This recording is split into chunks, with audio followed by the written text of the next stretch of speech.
Andre Agassi, the famous tennis player, he had a nemesis. His name was Boris Becker. He lost 3 consecutive matches to Becker and couldn't figure out how to deal with his powerful play, the services, aggression in the court, and he was lost. Then he did something unique. He didn't just practice hard in the court. He stepped away from the action and he started watching the footage of his previous matches with Boris Becker.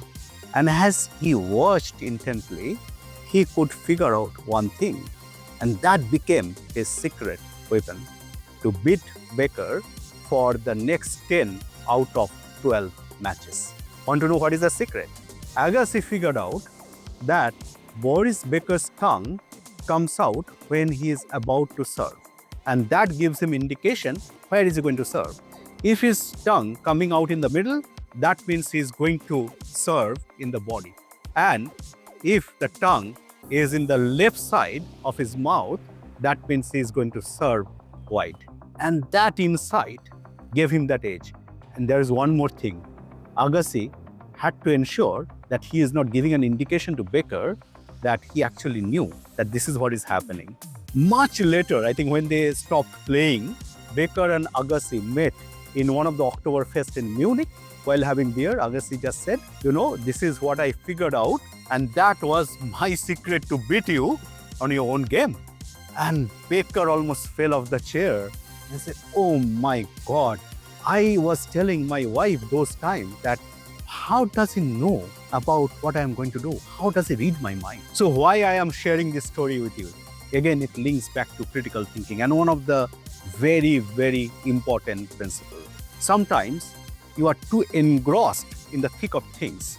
You are in the dance floor dancing with everyone and you don't see what's happening. But suppose you move away from the dance floor, come to the balcony, observe like a drone view what's happening, you get a better picture. So sometimes in your life when you are not able to solve a problem or thinking critically, it's not always about you have to do certain things and be active.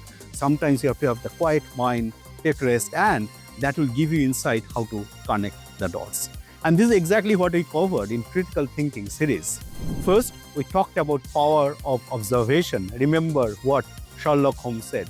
My dear Watson, you see, but you do not observe. I'm sure you are developing the power of observation skill and surprising yourself by recognizing and uncovering new things even in the familiar. Second, the power of quiet mind, where you create space for yourself.